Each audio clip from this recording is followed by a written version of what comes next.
Hey everybody, welcome to the weekly market update. It's our very first show. You demanded it. We're going to give it to you. We're going to give you the most recent news of the week, as well as we want to give you the most recent real estate numbers out there.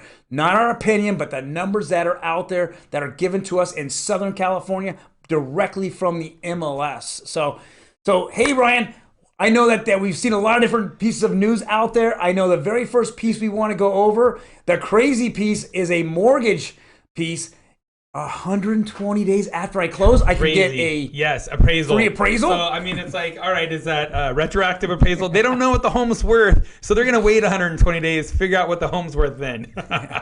It just makes no sense. So what's happening is that some of the credit unions and not so much the Fannie and Freddie stuff, but all the other exotic stuff, they've already trying to get past where, since they don't want to send out appraisers to a home, that 4 months after the fact, they're going to send an appraiser out and then come up with a value.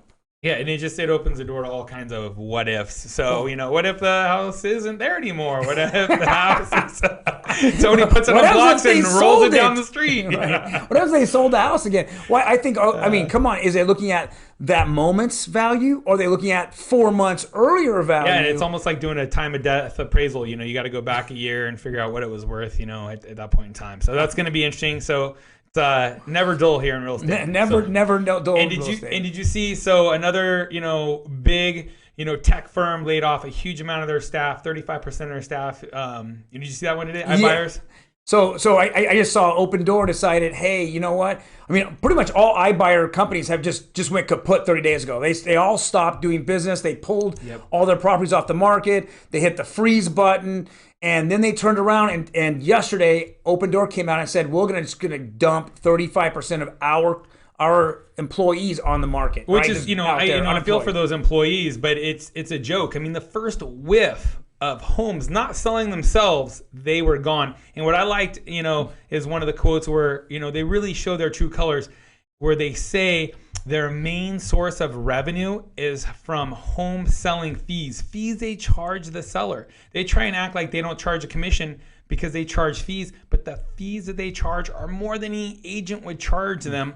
And they take that money back into their tech hubs. They pull it out of the community. And the first sign, I mean, there was nothing that even hit the real estate market yet. The first whiff of it not going their way, they pulled the plug on their whole business model, and just left, home sellers high and dry. So it's sorry to see. And I think a lot of new home builders that had partnered with some of these firms are going to have to really reconsider their partnerships, because they have, left their clients in a bad spot by referring those companies.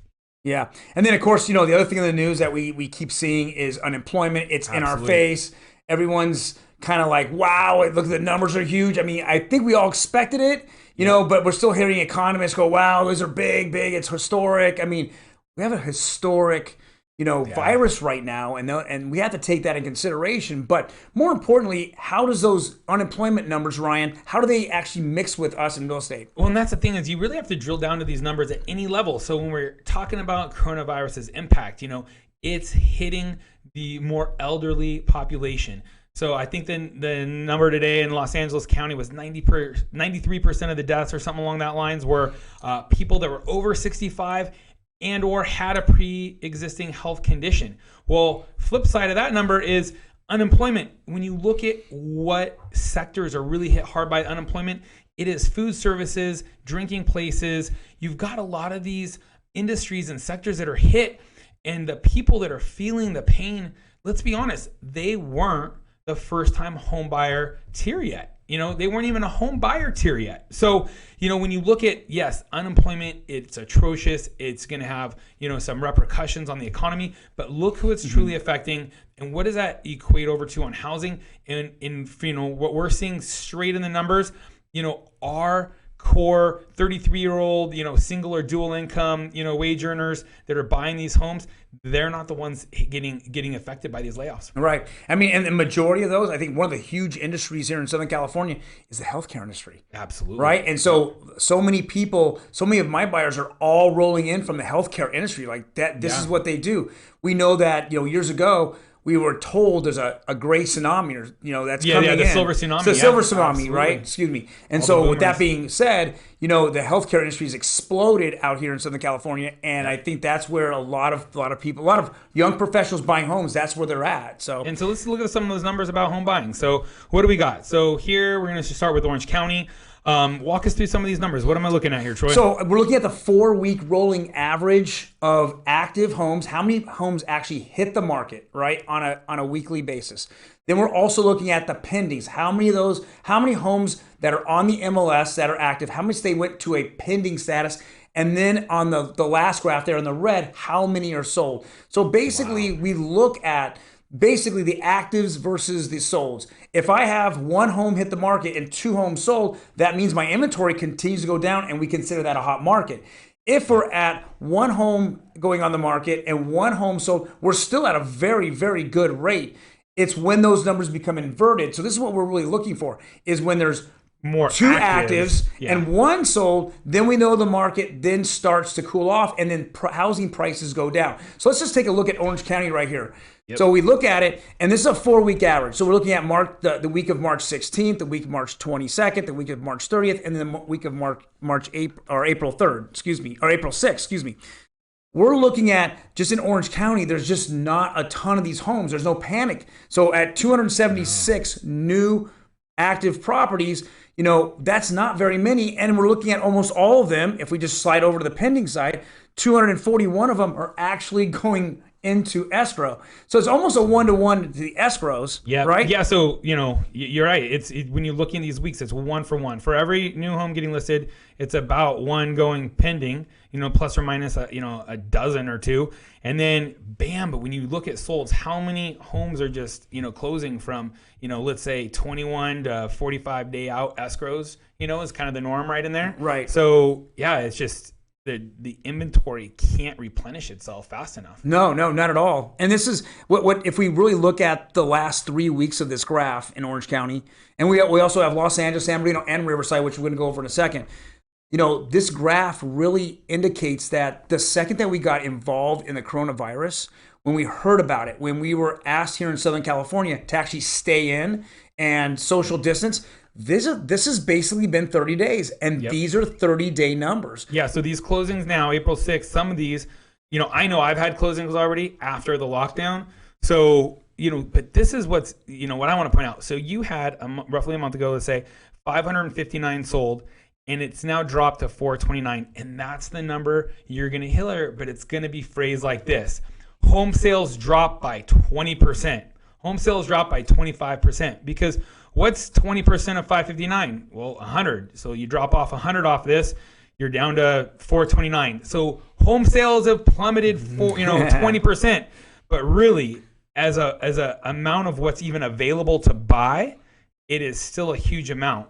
And Right. so when you look at it, you still have more demand than you have supply here. Awesome. Let's hit the next slide there. So here's Riverside. Riverside County, and this county really does. It's really been hot, and I mean, not that Orange County wasn't hot. This market is just sizzling on fire. We're having, if we look at the last week's numbers, there was about 400 homes that hit the market. We had 340, or about 80% or so, that actually went right into escrow, and then we turn around and we have 488 homes sold. We are in the same kind of hot market that we saw in Orange County. We're still right there with Riverside County. Well, you look at what industry in some of these areas, like, Orange County, you're mentioning health and some of these other sectors. And then Riverside, you have a ton of logistics between Riverside and San Bernardino County. So let's just jump into San Bernardino as well. So you've got a lot of just jobs that are completely COVID proof in some of these areas. Right. And I feel that. I mean, it's, and I don't know if it's COVID proof more than what we had shown earlier in the slide about the majority of people being laid off absolutely. are just not either homeowners or not trying to become homeowners. Yep. They're more of the entry level. I know personally that I have a 2 daughters and 2 sons. One goes to high school. The other 3 are out in the workforce. 2 of them have been laid off. They both worked at a restaurant, so they both got laid off. But my oldest daughter is a school teacher, and she hasn't been laid off at all. And she actually is making full salary right now. So, and she's actually thinking about buying a house. My other two are just younger. They're younger. They're not 22 in that and stage 25 of their life yet. Right, exactly. Yeah, absolutely. So they weren't in that home buyer pool, so this doesn't affect housing based on where they're at. Correct. So, so San Bernardino, again, you're going to see, boom, 25% drop off in solds. It's precipitous fall, all this stuff. Yeah, but look at how many homes are coming on the market.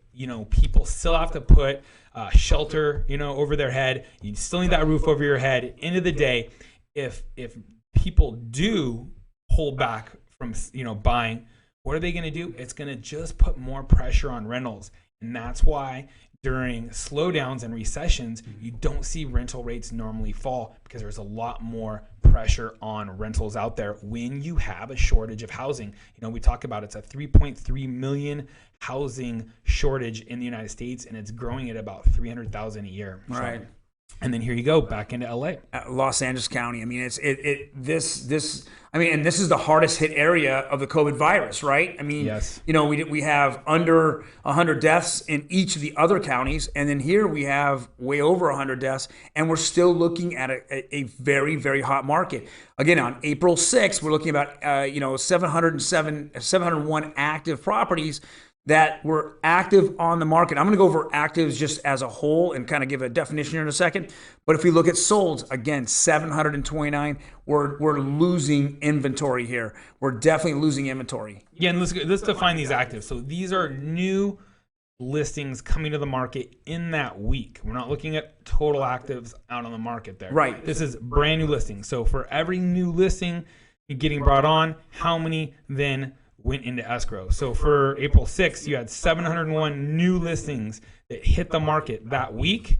We're not worried about, previous numbers of what was sitting on there. And of that, you had 478 get scooped up off the market, and you had 729 that sold from previous month, let's say. So it's still a 1-for-1, the active to what closed out and what's going into escrow for the future.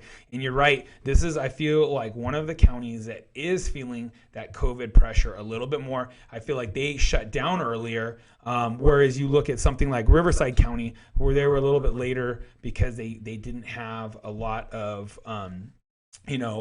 oversight. They didn't have the oversight, and they didn't have, those positive, cases and stuff. And so you see that it just went humming straight along further. Right. So if I really want to go and just define actives, what I look at is what is active during that week at one moment. It's not necessarily they were active the entire week. At one moment, they're active. So if I took it, and I've seen this happen quite a lot, they'll put a property active on the market, and then somebody will have something going on in their life, and they'll put it on hold or they'll take it off the market. But that still rolls into the actives. So the actual accurate number of actives, really no one knows going forward. We just know at that point it was active at that point. That's now, a great point. if I go to solds, well, solds are significantly different, because when you sell a home, you have to go in and physically put sold on there. You have to put the close date, the close price. You're closing out the entire deal. So there's no other definition, or there's no other status that you're going to put a sold in. You put a sold in, it is sold. It is a locked down number. And so when we look at these numbers on here, as actives can be literally all 701 could have gone on hold. All 701 could have expired. We don't know. They went active, but they're not necessarily really being able to be sold. Right. So so it's kind of somebody's intention. Yes, we want to list when this all passes us by. So, and we're hearing some of the average numbers to be about 6%. So if you take 6% off that 701 right there, it's gonna equate a little bit less over here on the pending side. Right, about 30 even less. Yeah. What are you seeing out there? What I'm seeing actually is, as we can evolve as a real estate industry, from 30 days ago to today, it's just significantly harder to show homes. And in some instances, we can't even show a home. We have to do a drive-by, and then we have to, give a blood test and two contracts, and we have to get an approval letter just to even take a look at the house. And with that, the sellers out there, and I completely understand that, a lot of sellers are very, very cautious at this moment. about what's happening out there, and they don't want herds of people going through their home, so they're making it very restrictive, and that has to be taken into consideration as these numbers go. Even though you have an active, a lot of homes you can only show 1 day a week or maybe 2 days, and typically there's a cleaning crew coming in right behind it, or other actions are happening to take the seller away from harm's way. Yep, so. Absolutely. Great points. Well, thank you guys for joining us here. You got any parting words there, Troy? Hey, news and numbers. That's what's important. We'll give it to you every single week. Check back on Facebook, Instagram, and YouTube. We'll get these numbers out to you. You can see it. If you have any questions, just hit the comment section below on any one of those social media platforms, and we'll answer your questions. If you want us to send any of this stuff to you, we'll definitely send it to you as well. Hope everyone's having a great rest of the week, and we will see you next week. Yes, please share this to any friends that you have that might be interested in this. And if you got any enemies out there, share it to them as well. Take care. Thanks.